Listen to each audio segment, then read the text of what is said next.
Republican support on Capitol Hill is weakening.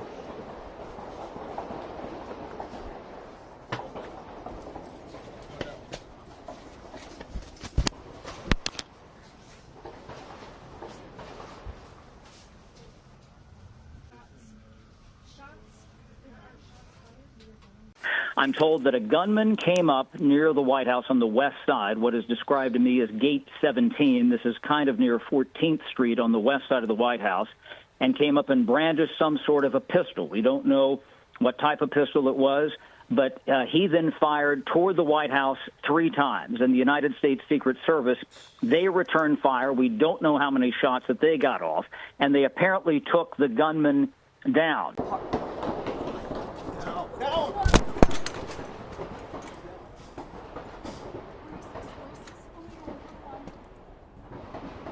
A little bit blurry, but as you could see, these are various people, I assume news agencies, reporters, producers that are essentially running after hearing those gunfire. Shortly after that, you see various Secret Service agents storm and push people out to safety.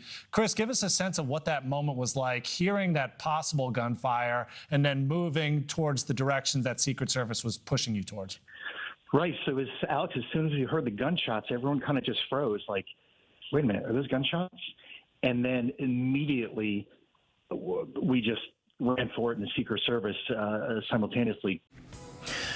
Gira ngo rero utangiye ubikurikira mu mashusho ni muri Leta Zunze Ubumwe za Amerika. Twavuga ko hacitse igikuba ni nyuma yuko noneho ku biro by'umukuru w'igihugu cya Leta Zunze Ubumwe za Amerika White House hinjiye umuntu arasa amasasu menshi cyane, ndetse habaho no kurasana hagati y'uwo muntu utaramenyekana n'abashinzwe umutekano wa White House. Mwatangiye mubona abanyamakuru uko nabo bahungishijwe ni nyuma yo kumva urusaku rw'amasasu. Reka natwe tubive imuzi n'imuzingo. Ni Leta Zunze Ubumwe za Amerika zongeye guhura nijoro ry'akajagari n'ubwoba ni nyuma y'amasasu menshi cyane yarashwe hafi cyane y'ibiro bya Perezida wa Amerika White House.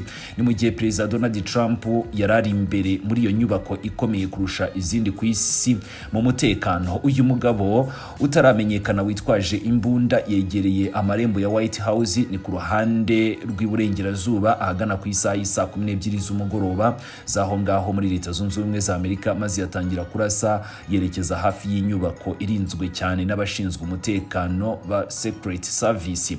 Amakuru ya mbere yavugaga ko yarashe inshuro 6, ariko abanyamakuru n'abari hafi aho ngaho bavuze ko humvikanye urusaku rw'amasasu menshi cyane ashobora no kugera kuri 30. Secret Service yahise itabara mu buryo bwihuse cyane. Abashinzwe kurinda perezida bahise basubiza umuriro barasana n'uwo mugabo ni mu gihe gito ariko nanone gikomeye cyane. Fox News ni igitangazamakuru cy'abo banyamerika cyatangaje ko uwo murashi ngo yahise araswa bikomeye cyane na Secret Service n'imbere yo kujyanwa kwa muganga ameze nabi cyane. Ni nyuma y'igihe gito White House yemeje ko uwo mugabo yamaze gupfa. Icyateye abantu benshi ubwoba nuko Perezida Donald Trump yari muri White House ni mu gihe ayo masasu yumvikanaga, ariko ubuyobozi bwa White House bwahise butangaza ko Trump ko nta kibazo yagize kandi ko yakomeje gukora akazi ke nk'ibisanzwe ni nyuma y'icyo gitero. Fox News yakomeje igira iti Perezida Donald Trump ari muri White House ariko nta cyabaye, yakomeje akazi ke nk'ibisanzwe. Abakunzi ba Trump ku mbuga nkoranyambaga bahise batangiza ubutumwa bwinshi bwo gusabira ndetse no gushimira Secret Service ngo bakoze akazi katoroshye kugira ngo batabare perezida wabo wa 47. Hari umwe mu banditse ubutumwa bwakwirakwiriye cyane bugira buti 47 ntabwo azemera ko iterabwoba ritsinda. Ubwo bavugaga nyine perezida wa 47 Donald Trump, cyangwa se 47 ni uburyo abakunzi ba Trump bamwita kuko ari perezida wa 47 w'izo Leta Zunze Ubumwe za Amerika. Ni mu gihe Secret Service yarasanaga n'uwo mugabo, undi muntu wari hafi aho ngaho yarashwe nawe. Fox News ni nyuma yaje gutangaza ko abantu babiri ko bakomeretse muri icyo gitero. Kugeza ubu ntabwo haramenyekana neza niba abo bantu barashwe n'uwo mugabo cyangwa se niba barashwe n'amasasu mu gihe habagaho kurasana. Amakuru akavuga ko umwe muri bo ngameze nabi cyane, nta mukozi wa Secret Service wakomerekeye cyangwa se ngahitamwe n'iyo mirwano. Ni nyuma y'ayo masasu White House n'inkengero zayo zahise zishyirwa mu kato gakomeye cyane abantu bari hafi aho basabwe kuguma mu ngo zabo ndetse no kutava aho bari. Abanyamakuru bose bari hanze ya White House bahise birukanwa bajyanwa mu cyumba cy'itangazamakuru kugira ngo barindwe. Umunyamakuru wa ABC News Selina Wang watangiye ubikurikira yavuze ko yari arimo gufata amashusho hanze ya White House ubwo yumvaga urusaku rw'amasasu menshi cyane. Yagize ati, njyewe ubwanjye numvise ibintu bisa n'amasasu menshi cyane, bahise badusaba kwiruka tukajya mu cyumba cy'itangazamakuru.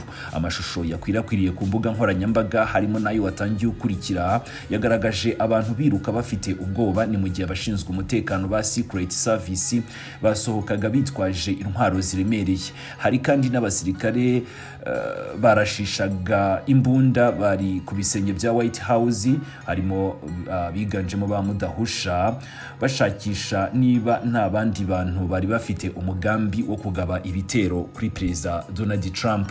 Abashinzwe umutekano batangaje ko uwo mugabo atigeze ngashobora kwinjira mu gace nyirizina karinzwe ka White House, yahagaritswe mbere yo kwegera aho Perezida yaraherereye. Aya makuru akaba yatumye benshi bashima uburyo Secret Service yakoranye umuvuduko n'ubunyamwuga, ariko kandi hari nabibajije uburyo umuntu witwaje imbunda yashoboye kugera hafi cyane ya White House mbere yo guhagarikwa. Benshi bagakomeza gukemanga inzego zishinzwe umutekano za White House. Iki gitero cyongeye gutuma muri Amerika habaho impanuka zikomeye cyane, umutekano wa White House, ikibazo cy'imbunda ndetse n'umwuka wa politiki ukomeje gukaza umurego muri icyo gihugu, na cyane ko uyu mu Perezida ni kenshi akomeje kugenda asimbuka impfu neza zabazwe. Ni mu myaka ishize Amerika yakunze guhura n'ibitero byinshi bikorwa n'abantu bitwaje intwaro ahantu hatandukanye, harimo nko ku mashuri, insengero, ibikorwa bya leta ndetse n'ahantu hahurira abantu benshi. Ariko nanone kurasa hafi cyane ya White House birafatwa nk'ikintu gikomeye cyane kubera uburemere bw'iyo nyubako. Abasesenguzi bakavuga ko ibi bishobora gutuma inzego z'umutekano zisubiramo uburyo bwo kurinda Perezida ndetse no kugenzura ahakikije White House. Kugeza ubu inzego z'umutekano muri Amerika ntabwo ziratangaza amazina y'uwo mugabo, impamvu yaba yateye uwo mugabo kujya kwibasira White House no guhigisha uruhindu Perezida Donald Trump, cyangwa se niba yari afite wenda nabo bakorana. Ibyo byose ntabwo biramenyekana. Iperereza rirakomeje kugira ngo hamenyekane niba icyo gitero ari igikorwa cy'umuntu ku giti cye, ikibazo wenda cyo mu mutwe cyamuteye gukora ibyo ngibyo, cyangwa se wenda niba ari umugambi mugari w'iterabwoba uwo mugabo ashobora no kubafatanyijemo n'abandi. Akarere ka 17 Secret ndetse na H Street NW ni hafi ya White House. Kuri ubu ngubu hakomeje kugenzurwa cyane n'inzego z'umutekano. Ni nyuma y'amasaha menshi ubuyobozi bwatangaje ko lockdown ya White House yavanyweho buhoro, ariko iperereza riracyakomeje. Aya makuru akaba yahise ahinduka imwe mu nkuru zirimo gukurikiranwa cyane ku isi yose kubera ko byabereye hafi cyane y'ibiro bya Perezida wa Leta Zunze Ubumwe za Amerika. Mukomeze mugire ibihe byiza. 5 kuri 5 turakomeza kubana.